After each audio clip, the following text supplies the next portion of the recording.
Welcome back to PPR podcast number 108, brought to you by the San Diego Strike Force. As always, I'm Chase Izidoro, and I'm joined by our co-host Bowe Fertig. That's Bowe, right. First day of the season, really starting today for teams around this county, which means first day for us as well. How's it feel? Day one always feels good. The anticipation is at its highest. These next couple weeks seem like they take forever to get to week one.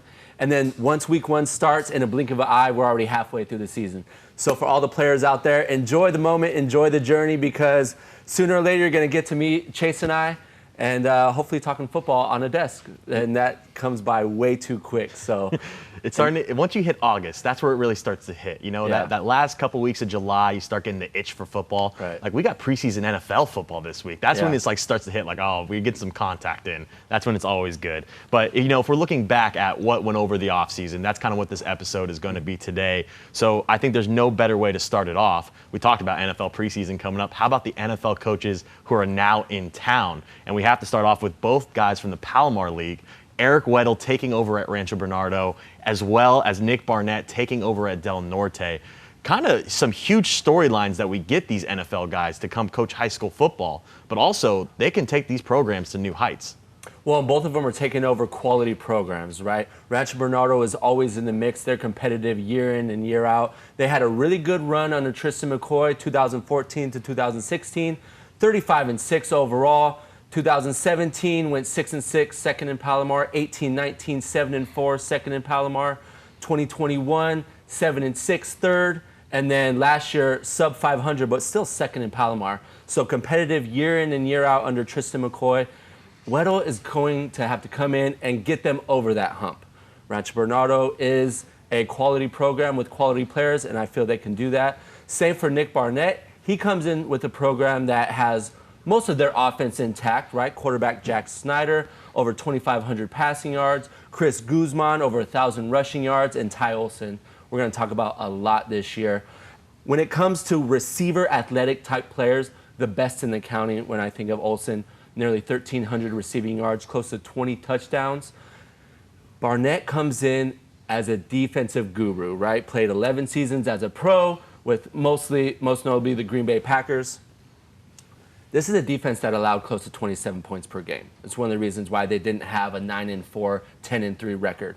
So he's going to need to come in, mold that defense into a defense that keeps the offense ahead. And, you know, one of the more difficult things, I've talked to a lot of coaches that have played at a higher level, the most difficult thing for those coaches is to simplify the game. We know schemes get much more complex, and the difficulty gets much more complex, but it's simplifying it at a high school level. And we'll see how Weddle and Barnett do at the high school level. But I love it for San Diego. It's Absolutely. great. Especially, you know, having a former Charger like Weddle. Yeah. That is going to be so cool for anyone who goes to a Rancho Bernardo game. But if we're being real here and we're being honest, Nick Barnett has the best chance to go and have immediate success Right. with this Del Norte team. Right. So many guys returning, so many guys who have played together for a long time. We've seen success like that with Madison recently in last couple of years. I am big on Jack Schneider. I like the way he's mobile with his feet, Right. but also a very good pocket passer as well. And the connection with him and Ty Olson, I think, is one of the most underrated connections in this county. Very excited to see what they do, because it's like, now it's the proving time. When these guys are with the same unit for so long and they've played at the varsity And level. they're seniors. Yeah, exactly. So. Now it's that senior year. It's time. What are we going to do? We have now Nick Barnett, who, you know, we had the chance to meet him. Very good guy. I like the coaching staff he's surrounded himself with as well. You know, I'm very interested in this Del Norte team. I can't wait to see them play. But obviously, the Eric Weddle movement for Rancho Bernardo, it's going to be interesting to see where he goes with that program. You know, sometimes we see them always as like the big running program with like we see with Poway out there as well. You know, maybe he takes them a different direction. Maybe they stay the same. Who knows? But I'm very interested. Just, you know, that's someone that I grew up watching. Right. So now it's like I get to see him coach in the RB hat. It's going to be so cool to see. Well, and his former teammate Nick Novak is up there in the north as well at Maranatha Christian. So 2 NFL players, now head coaches, and both defensive-minded guys. So it should be fun to watch. Definitely. And now we go to the opposite side of things, where you need to rebuild certain programs who have had historically great seasons. And we have to talk about Oceanside and Grossmont. You have 2013 Silver Pigskin finalist Anthony Lawrence taking over for the Foothillers. Then you have Fale Pumele taking over for Oceanside. It's so cool to see these, it's not great that the situations they're in.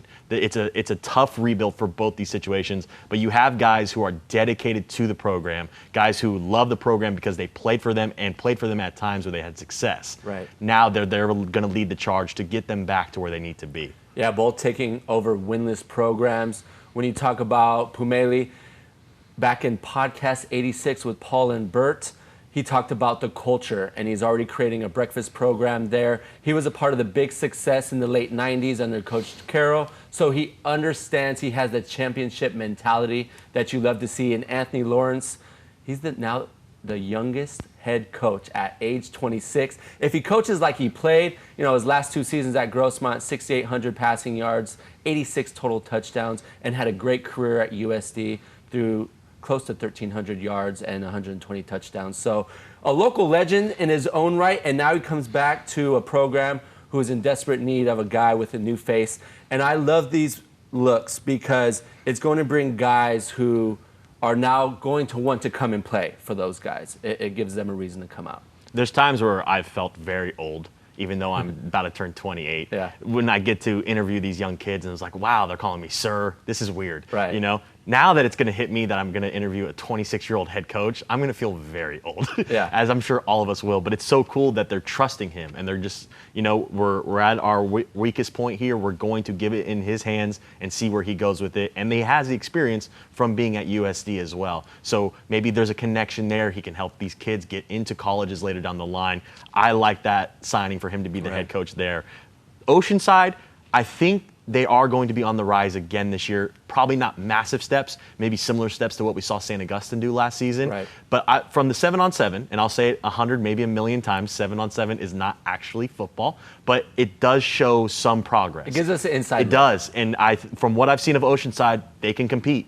They have some good pieces on offense. I like what they have on offense. We'll get into a couple of the players maybe in the next episode of this podcast, but I think Oceanside will be better this year for sure. And that is something I have to look forward to. But if we're being honest, and if we're being true to ourselves, there is no bigger storyline than what Coach V is doing with Mount Miguel this year. And congratulations to him are in order for taking over this Mount Miguel program and so much success at Mater Dei Catholic, and taking a lot of the coaching staff from Mater Dei to Mount Miguel puts him in the best position to have success.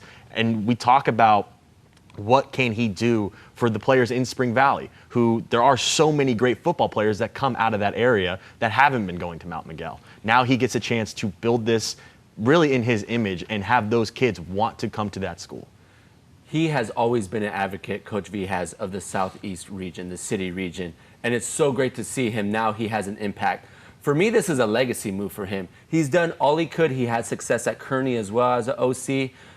But this is a legacy move in that now he takes over a program that went 4-7 last year, second to last in league. So it's not a program that has a lot of notoriety. This is the best off-season coaching staff I've ever seen assembled in my 13 years covering high school football. You talk about defensive coordinators that have won state championships, assistant head coaches that have D1 talent, assistant coaches that have coaching experience at JUCO levels and D1 levels, where you just don't get that at the high school level. And majority of these coaches have already been coaching together. So now they've gelled and have come together to where it's going to be a seamless transition for them, I see. And there's a lot of expectations now coming out of the Division IV team. Absolutely. And, at the end of the day, yes, a good coaching staff will get you very far, especially one that is on the same page and has worked together for so long. But it is also going to come down to the guys who put on the pads and go in between the white lines. Love Barton, love Castillo from last season. And now they're adding A.J. Logan from San Ysidro, who was one of the best kick returners in the country last year. 10th in the nation. And from what I've seen as wide receiver, he looks very good on the outside as well. And Caprice Presley from Patrick Henry. We talk about some of these guys that are being transferred in. That's part of the culture change as well that goes along with Mount Miguel, is showing guys that this is the place you want to come and play. The transfer portal has changed since you and I have played. And there's a part of me that likes it and a part of me that doesn't like it, in that on a local level, it really does teeter the top-heavy teams one-sided. I appreciate more of the competitiveness. I want to see league in and out, week in and out, more competitive games, especially as a reporter. It just makes it funner for us. But on a state level, I really love it. It's small programs like Mater Dei, who wouldn't have been recognized, always the baby brother of Mater Dei in the southern section. And now they are known statewide, nationwide, after back-to-back state championships. So on a local level, not so much of a fan, but I get it. Players want to play with the best. They're looking at the next level. And for that, I am not one to say you're right or wrong. But on a state level, I love it because it gives notoriety to teams in San Diego, which I love. You know, I was talking about feeling old, having to interview a 26-year-old head coach. Can I have my back in my day moment here? Of course. Back in my day, we played for our team. You know, no, I'm just joking. I like the transfer portal. I do agree with you that it can make it very one-sided and very top-heavy for some teams. You know, you talk about, you know, a team like Crawford last year, you know, the players they have, a couple of them are now at Lincoln. And so that takes away from them and adds to Lincoln, but it's also Lincoln wanting to continue and build what they've worked so hard for. And it's these kids that want to play for those top teams. So I completely understand and completely get it. Would I like it to be a little bit more even across the board? Sure. But I'd also like our teams to take home state titles like they have done these last couple of years. And to do that, you need to have these, I guess super teams is not the right word for it, but you need to have a collection of talent that is going to get you there, because football in this state is no joke. Yeah. You know, I've seen Lincoln go up there and they had great games, but those teams were very tough to play against. The southern section is one of the best sections in all of the country. And that Lincoln team was arguably the best defense I've ever seen. Yeah. And for them to still have to play tough games, that just shows you the level it takes to win a state title. Right. Same for Mater Dei. For them getting back-to-back state titles, that was from the collection of talent that they had. There's no doubt about that. You know, so while I don't like the transfer portal in the sense of teams losing their kids, at the same time, I want to see these teams get the best players they think they can can get, and that also helps those kids go to colleges later down the line. So I'm all for it. And the pair of Colts that you mentioned, D5 runner-ups, you talk about championship mentality. Running back Kent Armstrong, now a senior, averaged 9 yards per pop last year, just under 1,000 yards. And Abdullahi Sharif, a bit undersized, but I loved his instinct and I love his athleticism, which makes up for his undersize. The fact that this kid had 102 tackles, it shows that he loves to get his nose dirty, and was tied for second in the county with 8 interceptions. I covered the game last season against Hilltop, and instinct was on display. Had a wide receiver catch a 5-yard hitch in front of him, held him up just long enough where he forced a fumble, scooped and scored, and then moments later returned a kickoff to the house. So you talk about athleticism and instinct. Abdullahi Sharif is one of those guys. Similar last year, to remind me of a guy like Chris White. Came from a smaller program at Francis Parker. Can he play at an elite level? Chris White showed he could. He's heading to Yale this year, so I expect similar success for Sharif. And then you go down the list, right? When you think of Lincoln, you think of athleticism. C.J. Williams from LCC is the epitome of athleticism, impact play, week after week. Comes from a great program under Sean Sovacool. And one of the players that I'm most excited to see out of Lincoln, Drayden Gardner. Yeah, I think everybody is. When that was announced that he was going to Lincoln, I mean, everyone was like, ooh, okay. That takes it up another level.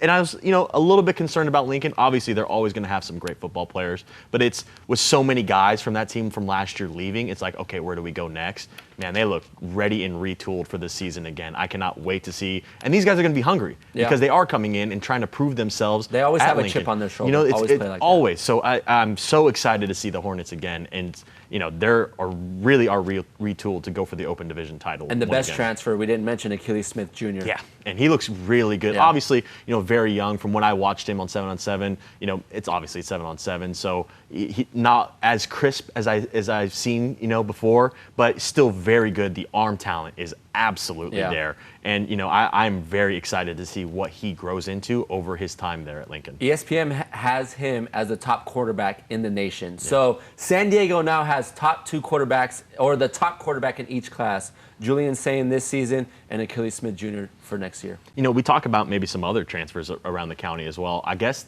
it's more of a trade. I know it happened at a different time.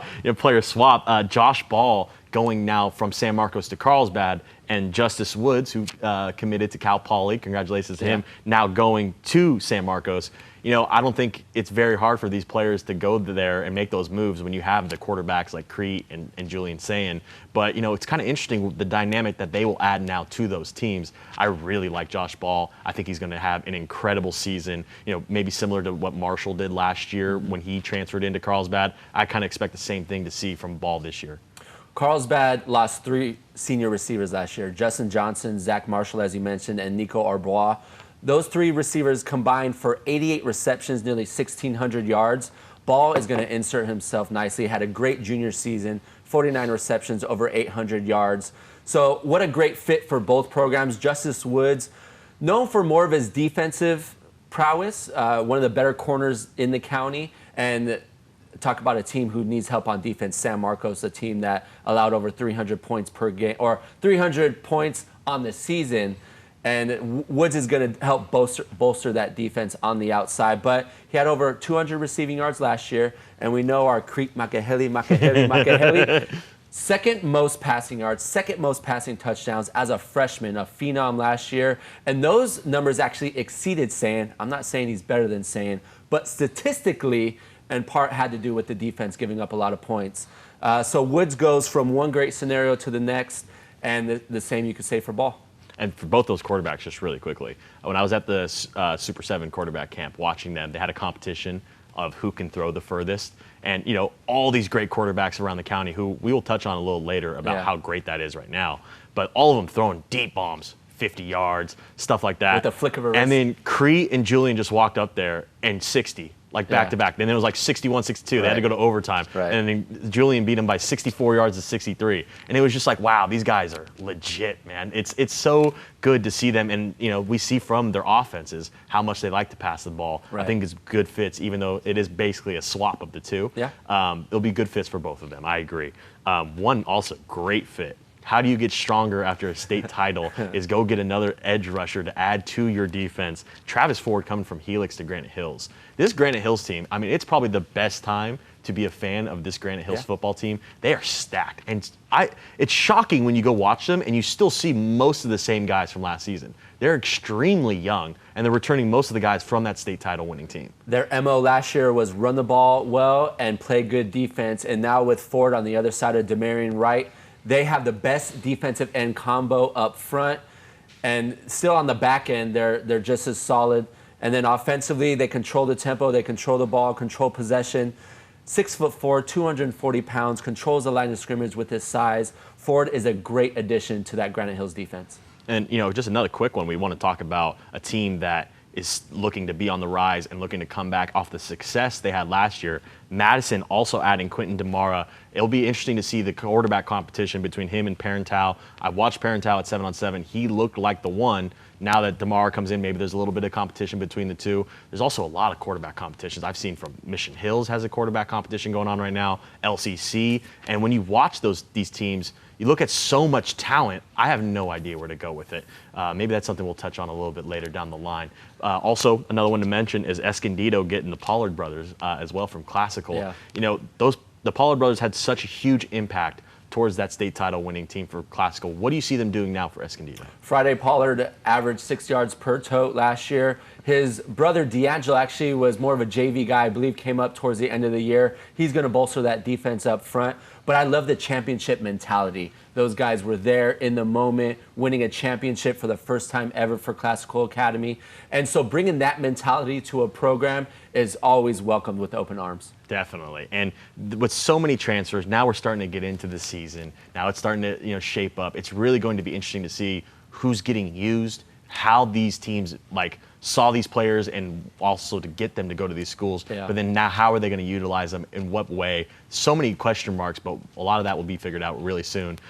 Some shout outs we have to take is from what happened in the offseason is the commitments. Yeah. And a lot of these guys are committing early, which is really cool to see, But obviously the first one off the board is Anthony McMillan, who is just a monster for Mater Dei Catholic. Committing to San Diego State, he will be staying in town. That deserves its own singular shout out in my mind. I love when guys stay here. There's nothing against everybody else that goes everywhere else. You choose your college you want to go to, and you want to find the right fit. But when you believe in staying here and being able to play here, I love what the Aztecs are building, Who knows where they're going to be playing in a conference later down the line. But it's so cool to see one of the top players in this county stay here in San Diego. Well, they grabbed one of the best backs in San Diego County a couple years ago in Lucky Sutton, right? State champion in his own right. McMillan is one of few players in the county that I could say is ready for the collegiate level. Like if he was going off this season into playing for San Diego State right now, he would be ready. Just his size, his skill, his mentality, 6'2" and a quarter. You know, a big boy, but he plays both sides as well. So his athleticism, as well as his impact on both sides, I'm interested to see how Joyner uses them. Because if I'm Joyner, I'm giving him at least 12 or 15 touches. And when Joyner was successful in the Weddle, Aiden Calvert eras, he ran the ball successfully and really ground and pound. So it's going to be the Mac attack this year. 15 touches behind the line of scrimmage. He's going to experience a lot of big hits. And I want a guy like that healthy at the end of the game. And if he's playing both ways, you can't either way hate on Joyner for playing him on both sides, because it's like, hey, he's an impact player, but I want my running back healthy at the end of the game. You get a little fatigue, a fumble here and there, and now, you know, the ball's flipped on the other side. So it's going to be interesting to see how Joyner uses McMillan moving forward. He's going to be a massive player this year. He is. Somewhere down the line, he will be at the Silver Pigskin Gala, whether that's on the podium or for some other category. He's a monster. From what he did in that D1 title game against Mission Hills last year, took over the game near the end. Love to see where he goes from here. Then a couple Pac-12 commitments here now. Isaiah Buxton of Mater Dei going to Arizona. Martell Hughes going also to the desert, but to Arizona State. He's from Madison. Love those commitments. And also one of the more quieter ones, maybe because he is a quieter man, but a monster on the field. Ratumana Bulabulavu led the state in sacks last year for Army-Navy, committing to Washington. Kind of came out of left field, but, you know, also a great place for him. And I cannot wait to see what he does on the next level. This is one of those guys where you're like, who are you going to pick to be in the NFL one day? This is one of the guys. Isaiah Buxton, there's going to Arizona from Mater Dei. Two plays that really come to mind for me. Their first championship run. Early in the game, scoreless ball game, and he takes a pick six to the house, 88 yards. Just created that whole momentum for their first state win. And then later in that season against Eastlake, tight ball game, Eastlake going in for the lead, and he baits the quarterback on the goal line, takes it the other way. So impact plays on defense. I'm sure because of his athleticism and size, we might see him on the offensive side as well. Martell Hughes joins the safety from Lincoln last year, one of the best safeties in the country, in Josiah Cox at Arizona State next season. When you talk about an athlete, Martell Hughes hits all those points. And Madison is going to be known for their defense year in and year out. He tags up with guys like James Tavao, nearly 100 tackles. Toilolo had 6 picks on the season, and Villa led the team with 13 sacks. So once again, that Madison team is going to rely on their defense, and Martell Hughes is one of those guys that helped them for a team that allowed 12 points per game. It's going to be that week 3 through 5 season, or week 3 through 5, that is going to be the defining moment for Madison. They go Helix, Granite Hills, Lincoln. That's going to be that. We always talk about windows in a season, and for Madison, that's theirs. And then Mana, I'm going to call him Mana because that's what everyone else calls him. As you mentioned, led the country in, or led the state with 23.5 sacks. That was another team that relied on their defense. 9 shutouts on the season, and they returned guys like Luke Farr, who had 9.5 sacks on the season. Freshman Landon Schrom, a freshman, had 6 interceptions, tied for third. So when you talk about defenses and players that really bolster their defense, it's guys like Mana and Hughes that are going to continue that success for those programs. Also, one more I forgot to mention. Luke Ferrelli of Carlsbad's going to Stanford now. I love that for him. He's a great player on the defensive side of the ball. But then we also got to look at some other commitments here as well. A player I am very high on for this season. He was great last year, but when I've watched him, he's looked better. He's looked sharper. Rylan Jesse deciding to go to Utah State. Now we have him there. We have Jax Leatherwood going to Nevada. You know, just slowly but surely, the Mountain West is getting all the San Diego quarterbacks. I love to see it. I think he has an incredible season for Helix. Helix has a lot of good weapons on their offensive side of the ball. I think Rylan has a chance to have a great season and get Helix to the Open Division. There's a very good chance of that. We'll touch on D1 later down the line because D1 this year is awesome. Just the amount of teams that are in it. So I cannot wait for it, man. But then we also have Jaden Mangini of La Jolla Country Day committing to the Naval Academy. Congrats to him. We talked about Justice Woods going to Cal Poly. We also have Devin Serta of El Camino going to Cal Poly. Serta is a very underrated running back for El Camino. The times I've gotten to watch him, he's very built, like a little bit shorter, but sturdy guy, and he's very athletic. Serta is going to be a menace for teams if they do not prepare for him this year. I like what El Camino is doing. They won the Battle on the Mountain, the 7-on-7 at Ramona. I think El Camino has a very good chance to have a very good season this year. But as far as commitments, those are mostly the ones that stood out from this offseason. But now we have to also talk about the guys who are going on to the next level. Let me just quickly touch on those guys, right? Sure. Ferrelli is going to anchor that defense, 73 tackles on the season. He's going to join guys like Jackson Moy from Cathedral Catholic, Meyer, the quarterback, Charlie Meyer, state champions in their own right as well a couple seasons ago. Rylan Jesse.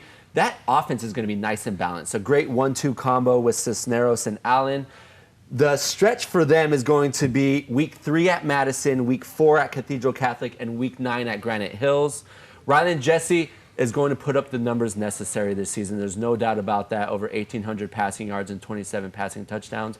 But to me, his season is going to be defined in those 3 games. On the road against tough defenses. And then Mangini did it all for the Tories last year. Played quarterback, running back, and wide receiver. And then on the defensive side, 111 tackles. He's going to be a two-way player candidate heading into the season. So, and then the Devin Serta, we talk about the return of him and quarterback Carson Howard. El Camino is always in the mix. They're a great program, and they're a tough offense with big guys up front. So I would assume Serta is going to insert himself on the offensive side. And we saw that last year from El Camino. You know, just like how they kind of shocked people, how close they played people, especially Carlsbad. They went 9-4 in a very difficult They almost beat Carlsbad in that league. game. And, you know, I think we see more of the same from El Camino this season. But now we get on to the guys who are now going to the NFL level, which we always love to see the progress these guys have taken from their days at PPR to now going on to play in the NFL. The first one we have to talk about is, obviously, I'm a Don, but I'm from Point Loma and Ocean Beach. J.L. Skinner from the Pointers going in the 6th round to the Broncos, the only San Diego player to be drafted. Congratulations to him. He was incredible at Boise State. Loved watching him play. We also have a couple other guys who were playing for the Aztecs. Jesse Matthews from Christian High School signs with the Texans. We have Braxton Burmeister, who was playing quarterback, is going now to the Rams as a wide receiver. So congrats to the 2016 Silver Pigskin finalists from La Jolla Country Day. D'Angelo Mandel from Del Norte signing with the Cowboys. Azizi Hearn from Oceanside playing for the Raiders. Chris Brooks from El Camino playing for the Dolphins. Caleb Phillips from Santa Fe Christian going to the Giants. And Jake Girardi from Oceanside going to the Chiefs.